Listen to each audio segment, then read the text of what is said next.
Ya, assalamualaikum warahmatullahi wabarakatuh.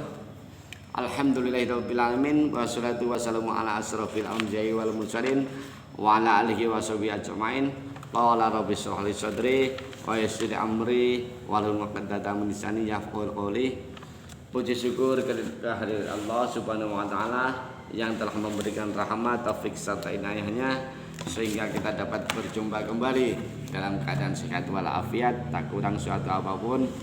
Salawat serta salam semoga tetap tercurahkan kepada kerabat kita Nabi Agung Muhammad sallallahu alaihi wasallam yang selalu kita nantikan syafaatnya di yaumil qiyamah nanti. Allahumma amin.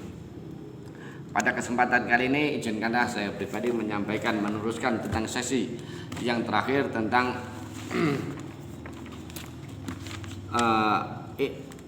interpretasi teks-teks keagamaan Fajrul Rahman.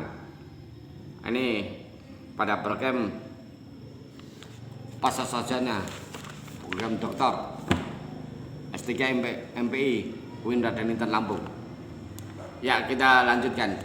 Menurut Rahman, nah dari materi ini kita lanjutkan, oke. Menurut Rahman, pemikiran modernis untuk melihat kenyataan yang ada dan kemudian mencari jawabannya dalam Al-Quran adalah suatu hal yang tepat, tetapi mereka tidak mampu menciptakan metode yang cocok dan tepat, sehingga menyebabkan mereka tidak konsisten dalam menganalisis. Ini dapat menyebabkan mereka tergelincir mengakibatkan timbulnya reaksi terhadap kaum modernis.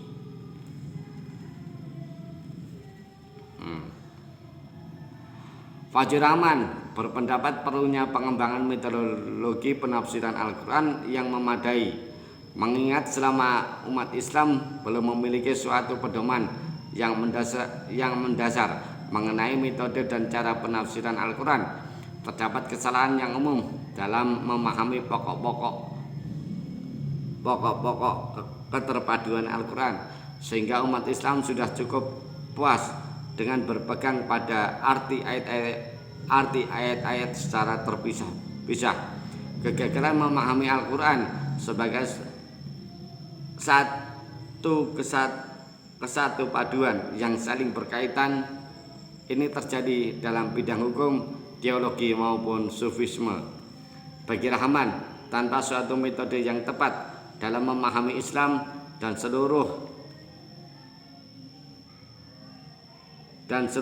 seluruhnya orang akan sulit menangkap secara jelas dan tajam kaitan organis antara fondasi teologisnya dengan persoalan dan nilai praktis kemanusiaan dalam kehidupan kolektif. Oleh sebab itu, Rahman berkali-kali menegaskan bahwa Al-Quran harus dijadikan pedoman pertama dan yang utama dalam memahami Islam. Di samping itu, pendekatan historis dalam memahami kandungan Al-Quran perlu dilakukan sehingga memahami kondisi aktual masyarakat Arab ketika Al-Quran diturunkan. Pada saat memahami kandungan ayat-ayat adalah sangat penting dalam memahami Al-Quran. Yang utama harus lebih ditekankan pada tujuan ideal moral daripada legal spesifik.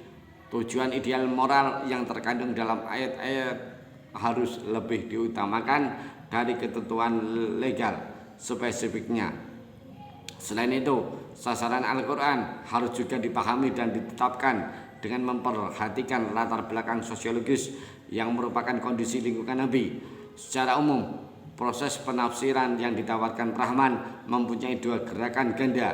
Pertama, dari situasi sekarang menuju ke masa turunnya Al-Quran, dan kedua, dari masa turunnya Al-Quran kembali ke masa kini. Atau gerakan pertama terdiri dari dua langkah, yaitu pemahaman arti atau makna dari suatu pernyataan Al-Quran melalui cara mengkaji situasi atau problem historis di mana pernyataan kitab suci tersebut turun sebagai jawabannya. Dalam proses ini, kajian mengenai pandangan-pandangan kaum muslimin di samping bahasa, tata bahasa, gaya bahasa akan sangat membantu. Sesudah hal itu diuji dengan pemahaman yang diperoleh dari Al-Quran sendiri, Setelah itu langkah kedua yang harus diambil ialah membuat generalisasi dari jawaban-jawaban spesifik tersebut dalam mengungkapkannya dalam bentuk pernyataan-pernyataan yang memiliki tujuan-tujuan moral yang bersifat umum. Sesudah dua langkah pertama ini dilanjutkan menuju gerakan kedua yang berbentuk perumusan ajaran-ajaran yang bersifat umum tersebut, dan kemudian meletakkannya ke dalam konteks sosiohistoris yang konkret. Melalui metode ini, Fajrul Rahman berupaya memahami alasan-alasan jawaban yang diberikan Al-Quran dan menyimpulkan prinsip-prinsip hukum atau ketentuan umumnya. Dengan demikian, Fajrul Rahman mengesahkan lebih memilih signifikansi makna yang bersifat universal daripada makna tekstual yang dengan peristiwa lokal historis. Rahman tidak terikat kepada ungkapan tekstual semata, tetapi kepada nilai-nilai substansial yang terkandung. Dengan demikian, Fajrul Rahman memberikan beberapa persyaratan metodologis dalam memahami dan menafsirkan Al-Quran, yaitu 1. Dalam menemukan makna teks Al-Quran harus digunakan pendekatan historis yang menempatkan Al-Quran dalam tatanan kronologis sejarah. 2. Harus dibedakan antara ketetapan-ketetapan legal Al-Quran dan saran-saran serta tujuan-tujuan dari ayat yang diturunkan. 3. Harus dipertimbangkan faktor-faktor yang menjadi latar belakang sosiologis sehingga dapat dihindari penafsiran-penafsiran yang subjektif. Dalam tataran teoritis, metode penafsiran teologis Rahman memberikan harapan akan munculnya suatu kepuasan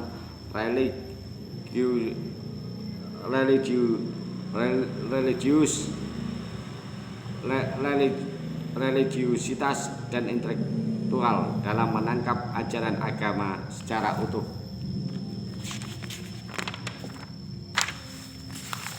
Hanya saja kelemahannya yang nampak dalam metodologi yang ditawarkan ini adalah aspek subjektif yang lebih menonjol pada saat melakukan sintesis antara berbagai ayat-ayat teologis yang saling berkaitan. Dalam hal ini, Fajrul Rahman sepenuhnya bersandar pada logika dan mengabaikan latar belakang dan kronologis turunnya ayat tersebut. Sebab ayat-ayat metafisik dan teologis dalam pandangannya tidak banyak mengalami evolusi dan perkembangan, tidak sebagaimana ayat-ayat hukum. Oleh karena itu, ia beranggapan latar belakang dan kronologis turunnya ayat teologis tidak diperlukan lagi. Di sini barangkali terlihat aspek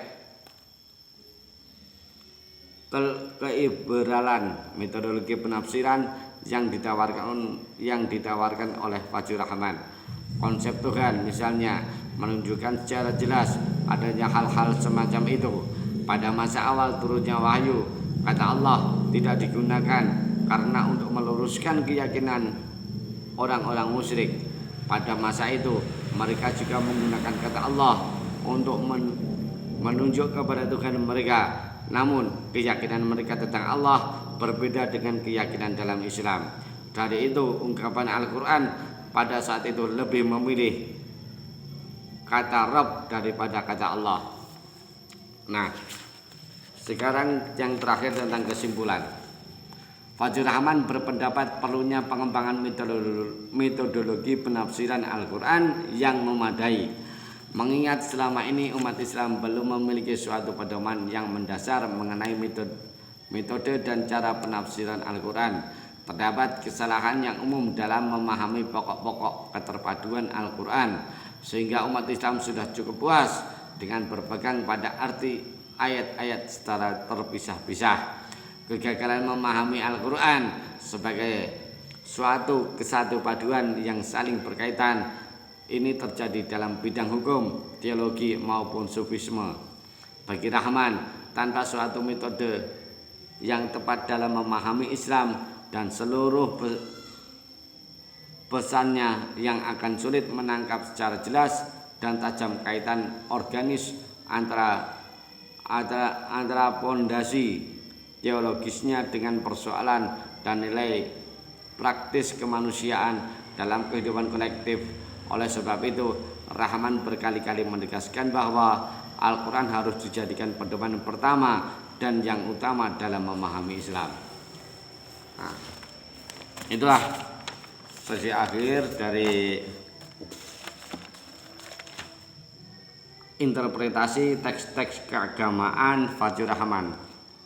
Nah, ini yang dapat saya sampaikan. Kurang lebihnya mohon maaf.